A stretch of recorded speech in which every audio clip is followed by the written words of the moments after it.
Hey everybody, and this is Let's Not Play Jak and Daxter Part 2. I'm going to jump right into it, so T, Kim, Yep. and we're going to continue the story where we left off, which essentially we don't remember what happened at the end of Jak and Daxter 2. But it was a very cool boss fight. He's a very neat looking boss. I think he's a little disproportionate. I mean, Kor's head is kind of like too big for his body.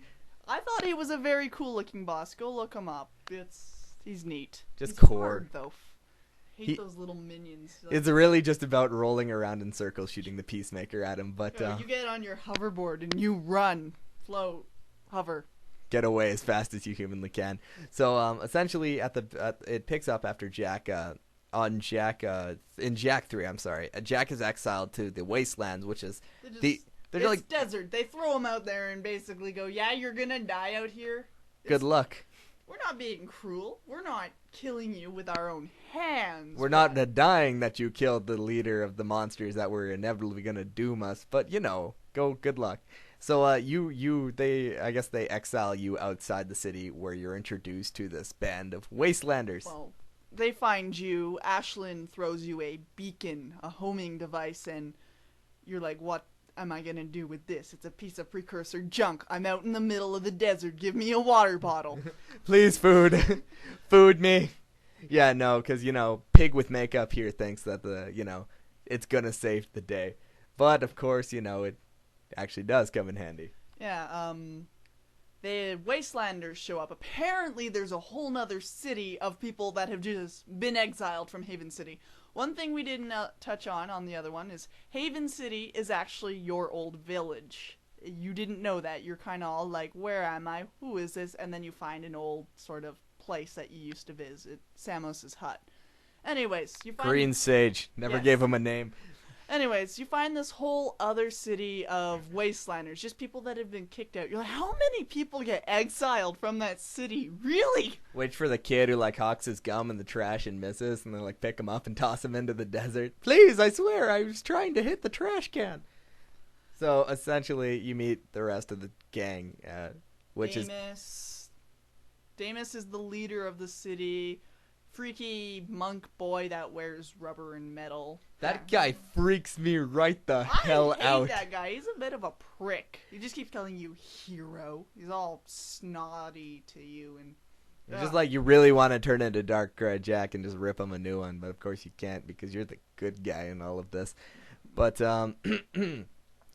real quick, I guess eventually the story goes that metalheads weren't really the big problem in this to begin with, and something essentially the metalheads survive. Even though you killed Kor, they were supposed to all be wiped out, but the bigger ones managed to survive and sort of live on. The bigger Tyrannosaurus Rex looking ones. I love those guys. You only see them twice. 2 missions. They make this big point. Have you ever seen a wasteland metalhead? They're tough. They grow big.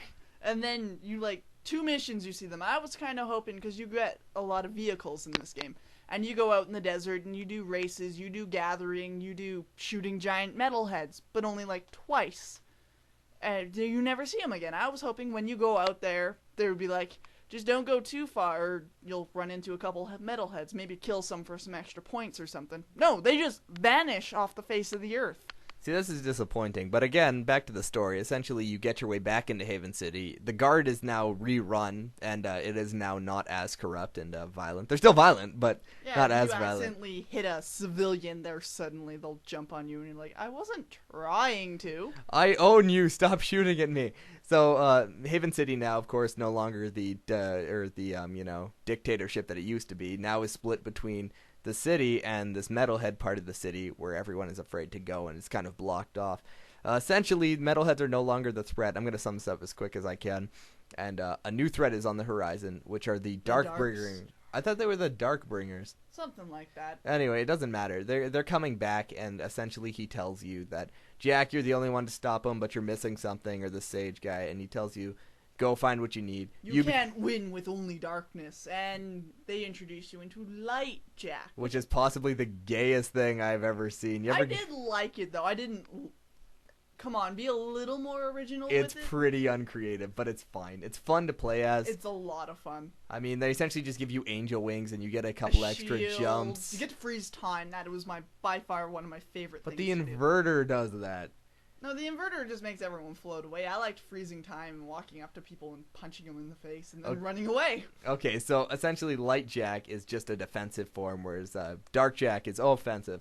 The Darkbringers come, and this new Light Dark Jak goes to save the day. I'm going to leave out a couple plot spoilers and whatnot, because I figure if you play the game anyway, you might want a few shockers along the way. Jak destroys the leader of the Darkbringers. You fight Errol again. Errol, who comes back now half robot. Mecha Errol. It's one of my favorite boss fights, I might point out. I do love that fight. You gotta he's up on top, and there's these little tubes that go down to you, and you have to knock stuff back up and blow them after. It's a lot. Just gotta mess him up. It was kind of creative. It's kind of boss fights go. Well, I mean, they kind of jerked you out of Errol in the first game, because you don't actually technically fight Errol in the first game. You just sort of step out of the way and let him blow himself up. So this one, I guess they actually give you Errol. So essentially, Errol now runs this Darkbringer, and he's gonna take over the world. So you kill Errol and the Darkbringer, and the world is happy again. Jak goes into space, which I presumably, and he hopes to become a leader that he hopes to be one day. And that is where I'm cutting off the story, just to hold off on any plot developments. No spoilers. I mean, we're spoiling, but at least we're not super spoiling. No spoiling about Daxter getting his pants? Oh, okay, Daxter gets pants before the end of the series, and thank goodness for it. That's all he wants, man. Just give him his pants. Do love that cutscene when you go to save him. You get Dark Jak powers by grabbing them at these little idol things. Anyways, Daxter goes to pick one up, and Jak goes, "No, don't!" and dives in the way and catches it. And Daxter's one of my favorite comments. Like, "Wow, if you'd moved that fast years ago, I wouldn't be in this situation." But yeah, Daxter's just standing there, and he goes, "You know what I really miss? Underpants. Those really soft ones that kind of lift and cradle." And he just looks at Jak and goes, "You wouldn't understand." You wouldn't understand. Alright, so I guess we've touched on enough story for 2 videos, so let's talk about gameplay. We've already talked about Jak once, we can really skip that over. Jak 2 introduces a new type of gameplay, of course, with the world map, as well as the introduction of guns and vehicles. So... I hate some of those vehicles. You ever get the one little ship that has 2 seats, and when you go to turn it, it kind of pivots? I don't know. And you can go high or low, and if you go high, you crash, but if you go low, you piss off the cops? Yeah. I always did. I'd go to switch to high, but I'd go up underneath someone and throw them off their bike, and then they'd be like, "Get him! He's a vigilante!" And I'm like, "It was just an accident. I'm a terrible driver, I swear." But you see the Crimson Guard mow through dudes in their car, and I'm like, this is fair. But essentially, you have, again, the world map we mentioned before. It's kind of like Grand Theft Auto world map, where you have cars to get around. You can take any one you want. And eventually, you're introduced to guns, so you can actually defend yourself against these Crimson Guard, wieners who sit at a distance and shoot at you. Your first gun, of course, being a shotgun, because they don't want you to get too overzealous. Your second one being a simple pea shooter that kind of upgrades into a rifle. And your third being a machine gun, and of course, your fourth being the Peacemaker. My child. It's essentially a purple nuclear device. Well, that's more in the third one. The Peacemaker in the first one shoots these big balls of electricity, but it's the most powerful gun you get. Downside is lowest ammo, whatnot. Introduced by... But ammo is found in spades. There are so much ammo in this game, I didn't know what to do with it. There are so much ammo. No, but for real though, no, she's right. You'll break open a box, suddenly you find 400 rounds of pistol ammo. Oh, thank you. I appreciate this. When essentially, I mean, you're gonna mow through it, but it really brings the melee combat becomes pointless the very second you get a gun that has unlimited ammo and you can spin around and shoot and everything dies in the room because they ricochet around the walls. No, they don't ricochet in the second game. Blasphemy! I'm pretty sure that's the third one that they ricochet in. No way, because maybe you're right, But it doesn't matter. You can still spin and shoot it. And it's a monster. Like death from above. Yeah, but it kind of takes emphasis off the melee combat that the first game emphasized, right? Of course, in the third game, the gameplay style is a little... It's very similar, except for the introduction of Light Jak.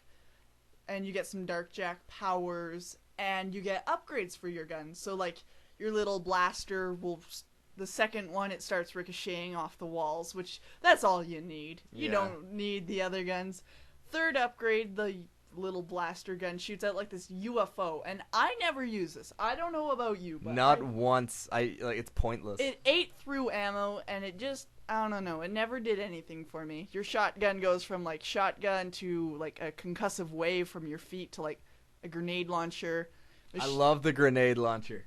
I never used the grenade launcher personally. I personally liked I never used the machine gun in the second game. Third game became my best friend. First level, it's just plain old machine gun. Second level, Shock. yeah, It's a lightning gun. It's a lightning gun. It like spews out like a thing of lightning. It's like a wave of lightning Yeah. that if anyone touches gets vaporized. Third level, it becomes the homing needler gun. You ever play Halo 3 and pump a guy full of too many needles? You ever wonder what happens to his limbs? That. You take their limbs, stick them in a gun, to spray paint them blue, and shoot them at your enemies. It's pretty tight. It's pretty excellent. Of course, our favorite, as we mentioned last game, The Peacemaker. the Peacemaker, which goes from lightning shooting orb thing to the inverter, which is a lot of fun. It's not very offensive, but it basically cancels gravity. Your gravity needs not apply. Everything except for you, so everyone just starts to float in sort of a I just like, and confusion. everything's kind of sparkly, and it makes like this whoa, whoa noise. Third level, by far the best, and since, as we already said, there's ammo everywhere, is the nuke. It has a real name. Each like add-on has a name. I just called it the nuke. And it's quite literally an A-bomb. It shoots off, it goes in a straight line, goes really high, and comes straight back down. The entire screen goes white, you can't see anything, and then when it comes back, there's just a little mushroom cloud. And everything is dead. I don't care what it is, it's dead. It's beautiful, especially if you only use that gun and all you have is nuke ammo. I mean, just keep shooting these things. What does anyone want to do? You're game over, man. Of course, in the third game, they also introduced, they have it in the second game, and it's not as big. They introduce, of course, more racing elements, where you get different vehicles to go around this vast desert, of course, right?